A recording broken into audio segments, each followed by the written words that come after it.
আমি একটা কথা বলি, হাসিনা চলে এলেন চপারে করে, কয়েক কোটি তার অনুগামী আওয়ামী লীগের সকলকে ফেলে। তার নিজের জীবনের মূল্য আছে, আর আওয়ামী লীগের বাকিদের জীবনের কোনো মূল্য নেই। একেই বলে শোষক শোষিত।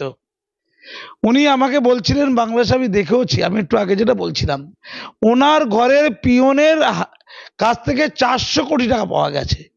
উনি নিজে বলছিলেন, লজ্জা পাচ্ছিলেন বলতে, যে পা থেকে মাথা পর্যন্ত দুর্নীতিগ্রস্ত। এবারে যে নির্বাচনটা হয়েছে, লোকসভা ইলেকশন, ওখানে মানে জাতীয় নির্বাচন, যেটা প্রত্যেকটা এমপি হয় স্বজন পোষণ, নাহলে লুটের টাকা ঘুষ দিয়ে হয়েছে, ঘুষ দিয়ে। আমি নিজে তার প্রমাণ, আমার কাছে প্রমাণ আছে তার। স্বৈরাচার বলতে যদি উত্তর দেন স্বৈরাচার কি, আমি আপনাকে একটা ছোট্ট উদাহরণ দিলে অবাক হয়ে যাবেন। আমি যখন পদ্মা